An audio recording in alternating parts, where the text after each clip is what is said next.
என்ன பேசுறாருன்னு அவருக்கே தெரியாது. கிட்டத்தட்ட 1 மணி நேரம் பேசுவார், திட்டுவார் யாரையாவது. அந்த மாதிரி ஒரு ஒரு பிரைம் மினிஸ்டர் ஜனாதிபதி. ஆனால் நேற்று 9 மணிக்கு அவர் பேசிய நேரம் வெறும் 19 நிமிடங்கள் மட்டும்தான். அமெரிக்க அதிபர் டொனால்ட் ட்ரம்ப் சொல்ற மாதிரி நாங்க யாருமே அவர்கிட்ட பேசவே இல்லை, பொய் சொல்றோம் அப்படிங்க. எங்களுடைய தலைவர் முஜ்தபா கொமேனியும் சரி, எங்க நாட்டினுடைய தலைவர்களும் யாருமே பேசல அப்படின்ட்டு அவர் சொல்லிட்டார். இப்ப நம்ம பார்க்க போறது, அமெரிக்கா உண்மையிலே இந்த போரில் வெற்றி பெற்றது. ஈரான் இப்போது தொடர்ந்து தாக்கிக் கொண்டுதான் இருக்கிறது. அதுவும் சாதாரணமான தாக்குதல் இல்லை, நிலை குலை செய்து விட்டார்கள். விமான நிலையம் தாக்கப்பட்டிருக்கிறது, மக்கள் வாழ முடியாது, ஆயுத களஞ்சியங்கள் அழிந்திருக்கிறது. இஸ்ரேல் ஒரு கப்பலுக்கு எவ்வளவு போடுறாங்க தெரியுமா? 2 மில்லியன் அமெரிக்க டாலர். இந்திய மதிப்பு 18. எதுவுமே இல்லை என்றால் உங்கள் ராணுவத்தில் ஒருவன் கூட ஏன் ஈரானுக்குள் நுழையும்? இதை எங்க வச்சு பேசிக்கிட்டு இருக்கீங்க? அமெரிக்கால உட்காந்து பேசுங்க. நீங்க ஈரான் உள்ளல போய் பேசணும்ப்பா. 19 நிமிஷம் நேரத்தில் அவர் சொன்னார், அவர் சொன்னது, அமெரிக்கா சொன்னது முழுக்க முழுக்க முழுக்க முழுக்க அமெரிக்காவில் 2 சிக்கல்கள். நேற்று முன்தினம் பேசும்போது நம்முடைய நண்பர் கிளெசன் சேவியர் லைரோபா அவர் ஒரு செய்தி சொல்லியிருந்தார், நம்ம யூடியூப்ல பார்த்தோம். அந்த செய்தியை நான் இங்கே பதிவு செய்தேன். ஈரான் 21வது நூற்றாண்டுக்கான போரை நடத்தியது.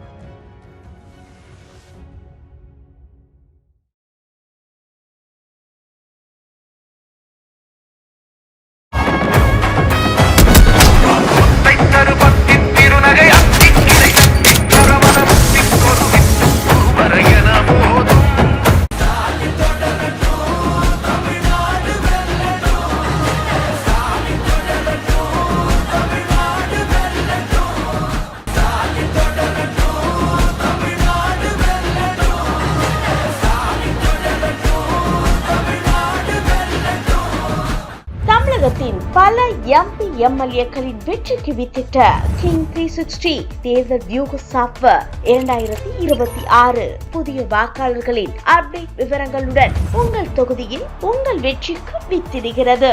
உங்கள் வாக்காளர்கள் தொகுதி, பூத், ஆண், பெண், வயது என பல வகைகளில் ஒரே நொடியில் உங்கள் விரல் நுனியில் bulk WhatsApp, bulk voice call, viral தேர்தல் பிரச்சாரங்கள், ட்ரெண்டிங் செய்திகள் என கிங் 360 தேர்தல் வியூக பணிகள் குறித்த விவரங்களுக்கு உடனடியாக இணைந்திடுங்கள். கிங் டிவி சொந்தங்கள் அனைவருக்கும் என் அன்பு வணக்கங்கள். இன்னைக்கு நம்ம இன்டர்வியூ நிகழ்ச்சியில நம்மோடு இணைஞ்சிருக்க சிறப்பு விருந்தினர் சர்வதேச செய்தி ஆய்வாளர் திரு சுஃபியான் அவர்கள். வாங்க பேசுவோம் சார். வணக்கம் சார். வணக்கம் சுரேஷ்.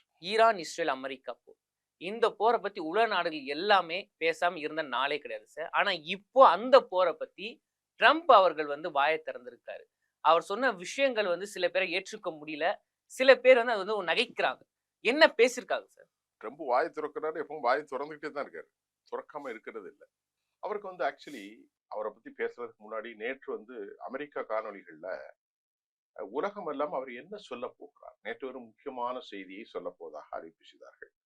இந்திய நேரப்படி இன்று காலை 6:30, அமெரிக்க நேரப்படி நேற்று மாலை 9 மணி அவருடைய தொலைக்காட்சி உரை வந்தது. நானும் அல் ஜசீரா தொலைக்காட்சியிலே அதை விடியற்காலமே எழுந்து என்ன பேச போகிறார். நாம் நம்முடைய தமிழ் சகோதரர்களுக்கு கிங்ஸ் 24/7 தானே, இதன் மூலமாக ஒரு செய்தியை சொல்லணும். அவர்கள் வெளிநாட்டிலிருந்து செய்தியை பகிர்ந்து கொண்டு அவர்கள் நம் மூலமாக ஒரு செய்தியை சொல்லுது. அதற்காக அந்த செய்தியை பார்க்கிற போது அவருடைய பேச்சு மிக சுருக்கமாக இருக்கு. வெற்றி பெற்ற ஒருவன் அவர் ரொம்ப வளவளா குளக்குளான்னு பேசக்கூடிய ஆளு. என்ன பேசுறாருன்னு அவருக்கே தெரியாது. கிட்டத்தட்ட 1 மணி நேரம் பேசுவார், திட்டுவார் யாரையாவது.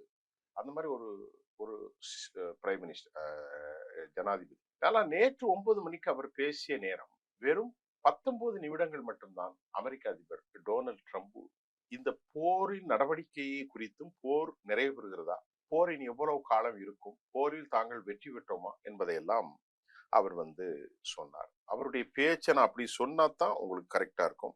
யுஎஸ் பிரசிடென்ட் என்ன சொல்லியிருக்கார் அப்படின்னு பார்த்தா, இந்த போரினை நாங்கள் அதாவது the objectives are nearing the completion என்ற வார்த்தையை அவர் பயன்படுத்தியிருக்கிறார். The objects of nearing completion, எங்களுடைய எல்லா இலக்குகளையும் நாங்கள் முடித்து விட்டோம். அப்படி என்றால் the secure the shipping in the strait Hormuz, அதை பத்தி அவர் எனக்கு அதை பத்தி எல்லாம் கவலை இல்லை. அதை பத்தி நான் ரெண்டாவது உங்களுக்கு சொல்றேன்.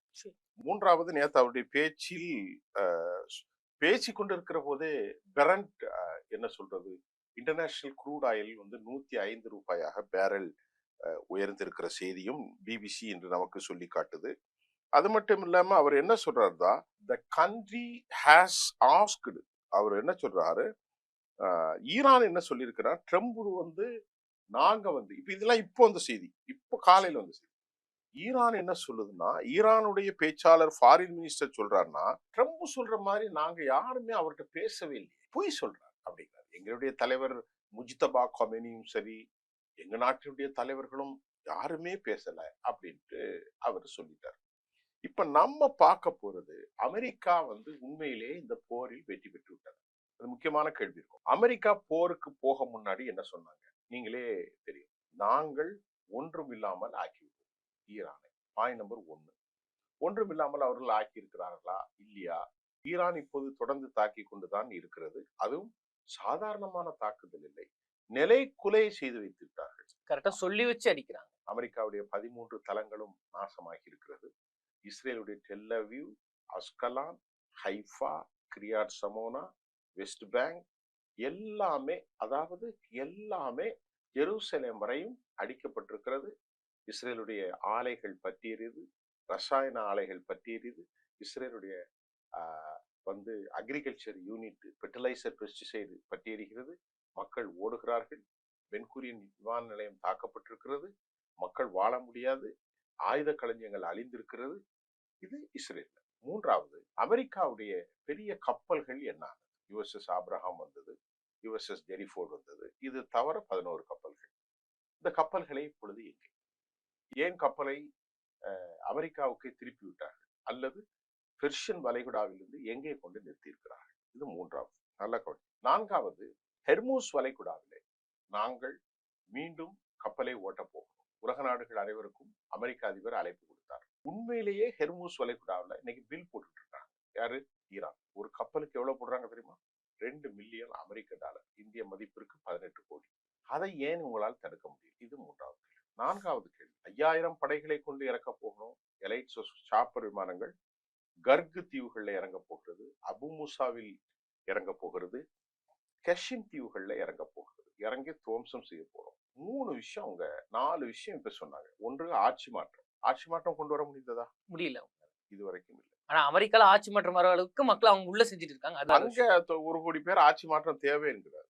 ஆப்போசிட் நடந்திருக்கு. The people of America had been conducting a lot of the agitation procession against the president of US. They claim we need change of government, we need president. அவர்தான் எங்களுக்கு தேவை அப்படிங்கிறாங்க. மாற்றாக ஈரானில் ஆட்சி மாற்றம் இல்லை. ஈரானில் உங்களால் முடிந்தது வயதானவரை கொலை செய்தீர்கள், அலி லாரிஜானியை கொலை செய்தீர்கள், சுலைமானை கொலை செய்தீர்கள், இன்னும் பல தலைவர்களை உங்களால் ஆர்டிபிஷியல் இன்டெலிஜென்ஸ் மூலம் கொலைதான் செய்யப்பட முடிந்ததே தவிர உளவாளிகளால் இதைத்தான் உங்களால் சாதிக்க முடிந்தது. ஈரானை நீங்கள் என்ன செய்ய முடிந்தது? ஆட்சி மாற்றம் ஏற்படுத்தவில்லை. Point number 1. பாயிண்ட் நம்பர் 2, அவங்க சொன்னாங்க, இங்க வந்துட்டு நீங்க தப்பவே முடியாதுன்னாங்க. ஹெர்மூஸ்ல அங்க என்ன நடக்குது? கப்பல்கள் ஃபுல்லா போயிட்டு இருக்கா? இல்லையே. உங்க நாட்டுடைய கப்பல்கள் எதுவுமே இல்லை. மற்ற இந்தியா கப்பல்களுக்கு அனுமதி, சீன கப்பல், ரஷ்யா கப்பல்கள் அனுமதி, அது ஃப்ரெண்ட்லி, ரைட். அது தவிர சவுதி அரேபியாவோ, யுனைடெட் அரபு எமிரேட்ஸோ, கத்தரோ, ஜோர்டானோ, ஈஜிப்டோ, குவைத்தோ, பஹ்ரைனோ எதுவுமே நடக்கல. எல்லாருக்கும் தண்ணீர் தட்டுப்பாடு, ஆயில் தட்டுப்பாடு, சிஎன்ஜி தட்டுப்பாடு, எதுவுமே நடக்கல. அப்போ முதலில் ஆட்சி மாற்றம் இல்லை. இரண்டாவது, ஹெர்மூஸை விட்டுவிட்டீர்கள். மூன்றாவது என்ன? மூன்றாவது, உள்ள படையை கொண்டு இறக்க போற நீங்க. கர்கில்ல ஏன் இறக்கல? அபு மூசாவில ஏன் இறக்கல? மூணாவது, கஷிம் தீவுல இறக்க போறாங்க. நேற்று வந்த செய்தி, கஷிம் தீவுகள். இன்றைக்கு அவருடைய பேச்சு டிஃப்ளிஷன். That has been the mayor of a statement very clear, defleated. எல்லாம் அழிக்கப்பட்டு விட்டது. அப்படி என்றால் நாம் என்ன கேட்கிறோம்? எல்லாம் அழித்து விட்டீர்கள், எல்லாத்தையும் அழித்து விட்டீர்கள். அமெரிக்காவுடைய மார்க்கோ ரூபியோ எக்ஸ்டர்னல் அஃபேர்ஸ் சொல்கிறார், கடற்படை அழித்து விட்டோம், வான்படை அழித்து விட்டோம், அங்குள்ள தரைப்படைகளை அழித்து விட்டோம், மிசைல் தொழில்நுட்பத்தை அழித்து விட்டோம், மிசைல்களை அழித்து விட்டோம், எதுவுமே இல்லை என்கிறார். எதுவுமே இல்லை என்றால் உங்கள் ராணுவத்தில் ஒருவன் கூட ஏன் ஈரானுக்குள் நுழையும்? இதை எங்க வச்சு பேசிக்கிட்டு இருக்கீங்க? அமெரிக்கால உட்காந்து பேசு. நீங்க ஈரான் உள்ளல போய் பேசணப்பா. நான் சொல்றது புரியுதா?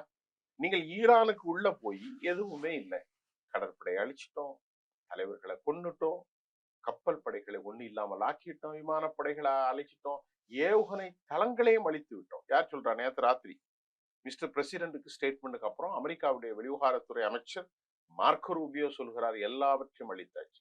எல்லாவற்றையும் அழித்தாச்சுன்னு நீ எங்க போய் பேசணும்? தெஹ்ரான்ல உட்காந்து பேசணும், இல்லைன்னா அரபு மண்டலத்துல உட்காந்து பேசணும், ஜித்தால பேசணும், இல்லைன்னா குவைத்துல உட்காந்து பேசணும், இல்லைன்னா துபையில பேசணும்.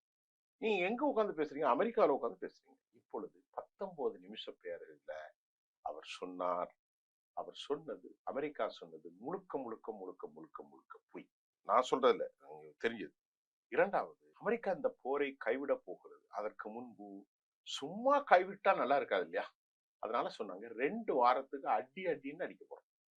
ஹார்ட் அட்டாக், ரொம்ப மோசமான தாக்குதல். இது எப்படி சார் ஒரு தைரியத்தை வெளிக்காட்டுங்க அமெரிக்காவுக்கு? நான் சொல்லிட்டேன், இதுக்கப்புறம் செய்ய போறேன், முடிஞ்சா தப்பிச்சுக்கோங்க, அந்த ஒரு மனநிலையை காட்டுதுங்களோ? அமெரிக்கா எத்தனை முறை இப்படி சொல்லியிருக்கு? பலமுறை சொல்லியிருக்கு. அப்ப அவங்களும் சரிப்பா நாங்க வெயிட் பண்றோம், நீங்க அடிங்க, அடிச்சுட்டு தான் இருக்காங்க.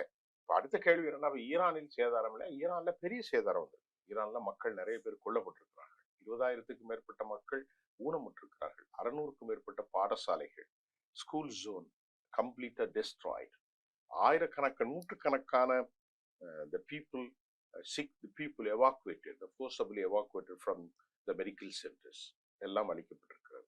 இப்போது அவர்கள் இந்த 2 வாரத்தை ஏன் சொன்னார்கள்னா, 2 வாரத்தில் அவர்களுடைய கட்டமைப்புகளை தாக்குவார்கள். மக்கள் வாழ்கிற கட்டமைப்பு என்றால் இந்த மாதிரி ஸ்கூல் ஜோன், மருத்துவமனைகள், ஃபேக்டரி ஜோன், இந்த மாதிரி முக்கியமான விஷயங்களை தான் அவங்க தாக்க போறாங்க. தாக்கிவிட்டு அவர்களுடைய ஆத்திரத்தை தனித்து கொண்டு தோல்வியை ஒத்துக்கொண்டு போயிடுவார். ஆனா அப்ப ஈரான் சும்மா இருக்காதுங்க சார். ஏன்னா ஈரான் இதுவரைக்கும் தக்க பதிலடி கொடுத்துட்டு தான் இருக்காங்க. சரி, இப்படி அமெரிக்கா பண்ணா அப்ப ஈரானோட அடுத்த நகர்வு எப்படி? ஈரானுடைய அடுத்த நகர்வு என்ன என்பதை நான் உங்களுக்கு சொல்ல முன்னால் நீங்களே பார்த்து கொண்டிருக்கிறீர்கள். ஈரானுடைய அடுத்த நகர்வு இன்னும் கொடூரமாக இருக்கும். நான் சொன்ன செய்தி எல்லாமே இன்று காலை வந்த செய்தி, நேற்று நள்ளிரவு இன்று காலை வந்த செய்தி. ஈரானுடைய பிரசிடென்ட் மிஸ்டர் மசூத் பெசஸ்கியான் என்ன சொல்றாரு? அமெரிக்க மக்களுக்கு ஒரு வேண்டுகோள், அமெரிக்க மக்களே தெரிந்து கொள்ளுங்கள், உங்கள் நாட்டின் பிரசிடென்ட் டொனால்ட் ட்ரம்ப் அவர் ஒரு கையால், அவர் இஸ்ரேலுடைய பிராக்சி. இஸ்ரேல் தனிப்பட்ட முறையில் எங்களுக்குள்ள பகையை அமெரிக்காவை வைத்து பழிவாங்க. நீங்கள் கவனமாக இருந்து, இந்த பிரச்சனை எங்கள் நாட்டிற்கும் உங்கள் நாட்டிற்கும் அல்ல. இந்த பிரச்சனையில் அமெரிக்காவை கொண்டு இழுத்து விட்டு வேட பார்த்தது இஸ்ரேல். அதற்கு உங்கள் பிரைம் மினிஸ்டர், உங்களுடைய ஜனாதிபதி பலியாகிவிட்டார் என்ற செய்தியை மசூத் பெசஸ்கியான் சொல்லியிருக்கிறார்கள். அது இல்லாம நிறைய சொல்லிக்க, எங்களுக்கு யாரோடும் எனிமிட்டி கிடையாது, யாரோடும் பகை கிடையாது, யாரோடும் வெறுப்பு இல்லை, நாங்கள் எப்போதும் இப்படித்தான் இருக்கிறோம் என்ற செய்தியும் நிறைய பேசியிருக்காரு. நம்ம அது தேவையில்லை, சுருக்கமா இதோட சொல்லிட்டார். இப்ப அமெரிக்காவில் 40% ரிபப்ளிக் பார்ட்டி, 40% ரிபப்ளிக் யாரு? அந்த கட்சியில் உள்ளவர்களே டொனால்ட் ட்ரம்புடைய நடவடிக்கைக்கு எதிராக மாறியிருக்கிறார்கள். நல்லா கவனிங்க. 67% 70% பொதுமக்கள் போரே வேணாம், 23% மக்கள் மட்டும்தான் போர் பரவாயில்ல, கண்டிப்பா இலக்கை கடைசி வரைக்கும் அடையணும். 67% மக்கள் அதற்கு மேலும் அதற்கு அதிகமாகவும் போர் நிறுத்தப்பட வேண்டும். அமெரிக்கா இப்பொழுது என்ன சிக்கி கொண்டிருக்கிறது அப்படிங்கிறத ஒரு கேள்வி. அமெரிக்காவில் 2 சிக்கல்கள் இருக்கிறது. அமெரிக்காவினுடைய செனட் சபை, அமெரிக்காவுடைய காங்கிரஸ், அமெரிக்காவினுடைய 50 ஸ்டேட்ஸ்ல இருக்கக்கூடிய கவர்னர்கள் எல்லோருமே என்ன சொல்லிட்டாங்கன்னா, அமெரிக்கா உடனடியாக போரை நிறுத்த வேண்டும். மிக முக்கியமாக அமெரிக்காவுடைய பொருளாதாரம் உருக்குலைந்து போயிட்டு, மூன்றாவதாக ஏராளமான உயிரிழப்பு, எல்லாவற்றைக்கும் மேலாக மகுடம் வைத்தார் போல் அவர்களிடத்தில் ஆயுதங்கள் இல்லை. என்னல்ல ஆயுதங்கள் இல்லை. நேற்று முன்தினம் பேசும்போது நம்முடைய நண்பர் கிளெசன் சேவியர் லயலோ காலேஜ் அவர் ஒரு செய்தியை சொல்லியிருந்தார். நான் யூடியூப்ல பார்த்தேன். அந்த செய்தியை நான் இங்கே பதிவு செய்கிறேன். ஈரான் 21வது நூற்றாண்டுக்கான போரை நடத்துகிறது. அமெரிக்காவோ 20ஆம் நூற்றாண்டுக்கான போரை நடத்துகிறது. நீங்கள் ஏர் ஸ்ட்ரைக் செய்கிறீர்கள், F-35 எஃப் சீரியஸை ஏர் செய்கிறீர்கள். ஈரான் F-35 நொறுக்கி விட்டார்கள். இதுவரைக்கும் நடந்த செய்தியை நான் சொல்லிட்டு இருக்கேன். F-16 F-15 நீங்கள் எதெல்லாம் வல்லமை என்று உலகத்திற்கு காட்டினீர்களோ அனைத்தையும் ஈரான் அழித்து விட்டிருக்கு. உங்களுடைய air defence system Iron Dome, Iron Beam, David Sling, தாட் system, terminal high altitude air defence system, Iron Dome, David Sling எல்லாமே செயலிழந்து போய்விட்டது. Totally flop, totally fail. டோட்டலா அமெரிக்காவுடைய ஏர் டிஃபென்ஸ் சிஸ்டம் எல்லாமே காலி செய்யப்பட்டது. அமெரிக்காவுடைய டெமோஹாக் ஏவுகணைகள் 850க்கும் மேற்பட்ட ஏவுகணைகள் முடிந்து போய்விட்டது. வீசுவதற்கு குண்டுகள் இல்லை. அமெரிக்காவிற்கு இந்த போரை நடத்தினால் என்ன சிக்கல்? குவைத்தாக இருந்தாலும், கத்தராக இருந்தாலும், ஓமனாக இருந்தாலும், துபையாக இருந்தாலும், அபுதாபியாக இருந்தாலும், சவுதி அரேபியாவாக இருந்தாலும், பஹ்ரைனாக இருந்தாலும், எல்லா நாடுகளுக்கும், அது மட்டும் இல்லாமல் சிரியாவாக இருந்தாலும், அது போன்று ஈராக்கை விட்டு விடுங்கள், எஜிப்டாக இருந்தாலும், ஜோர்டானாக இருந்தாலும், எல்லா நாட்டிற்கும் அமெரிக்கா தானே ஆயுதங்களை கொடுக்க வேண்டும். ஏனென்றால் அவர்கள் எல்லாவரையும் அடிமைகளாக அமெரிக்கா வைத்திருக்கிறார்.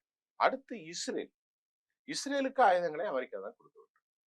அமெரிக்காவிடமே ஆயுதங்கள் இல்லை. இதை போர் ஆரம்பிப்பதற்கு முன்பே டேவிட் கைன் சொல்லியிருந்தார், நம்மிடத்திலே போருக்கு ஆயுதங்கள் இல்லை.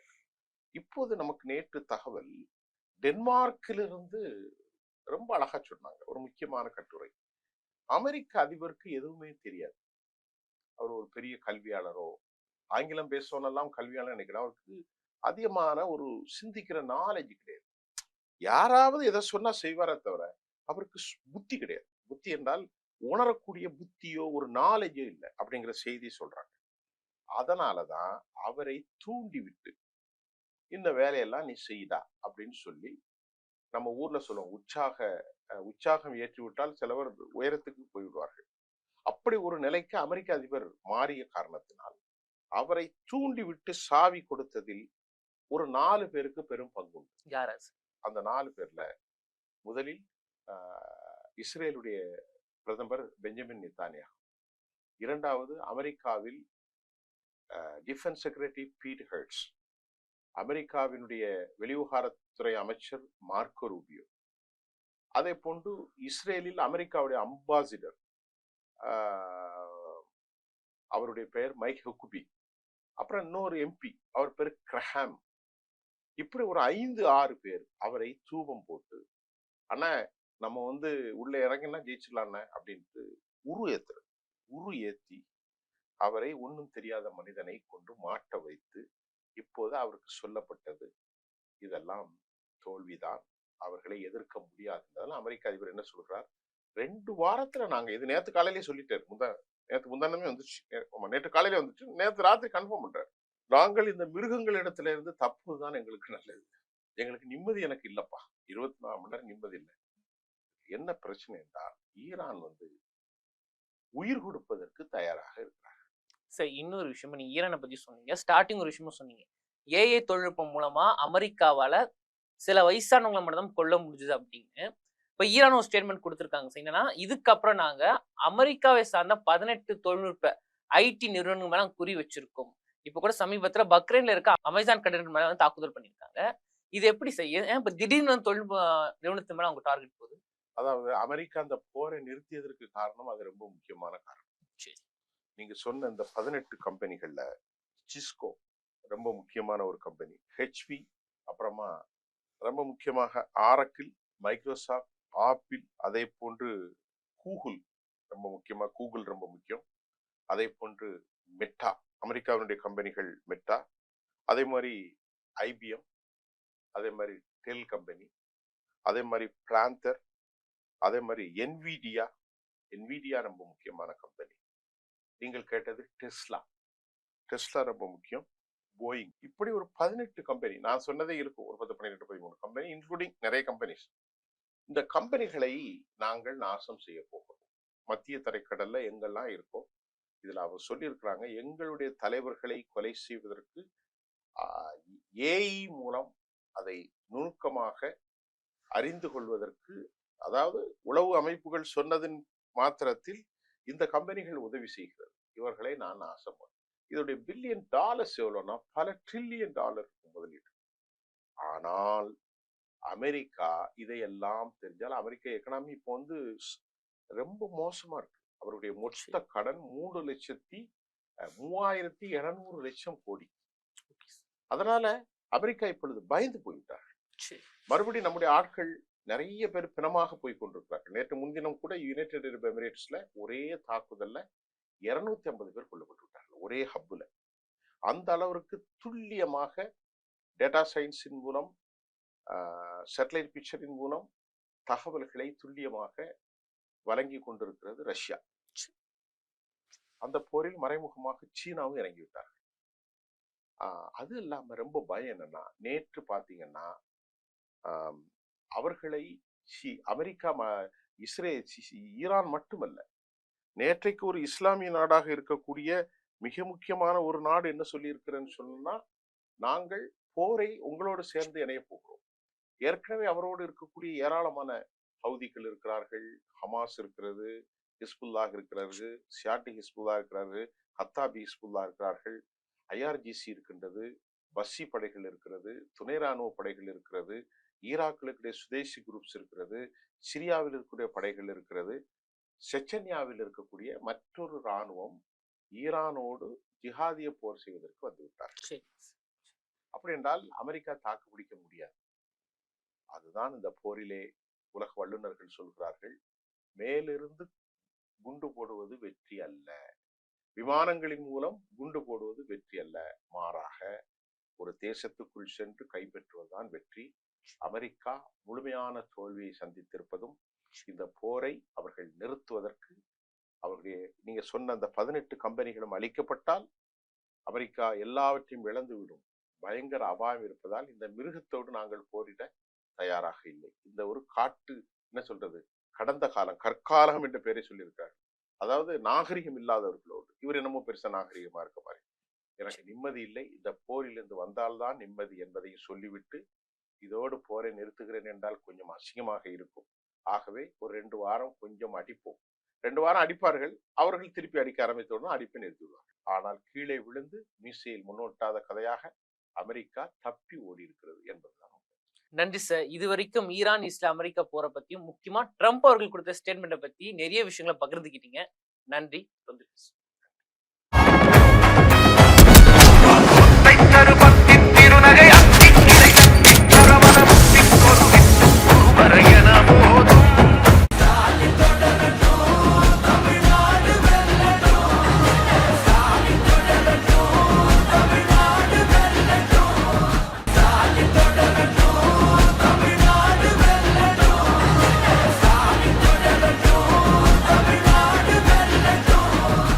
தமிழகத்தின் பல MP MLAக்களின் வெற்றிக்கு வித்திட்ட கிங் 360 தேர்தல் வியூக சாப்ட்வேர் 2026 புதிய வாக்காளர்களின் அப்டேட் விவரங்களுடன் உங்கள் தொகுதியில் உங்கள் வெற்றிக்கு வித்திடுகிறது. உங்கள் வாக்காளர்கள் தொகுதி, பூத், ஆண், பெண், வயது என பல வகைகளில் ஒரே நொடியில் உங்கள் விரல் நுனியில் bulk WhatsApp, bulk voice call, viral தேர்தல் பிரச்சாரங்கள், ட்ரெண்டிங் செய்திகள் என கிங் 360 தேர்தல் வியூக பணிகள் குறித்த விவரங்களுக்கு உடனடியாக இணைந்திடுங்கள்.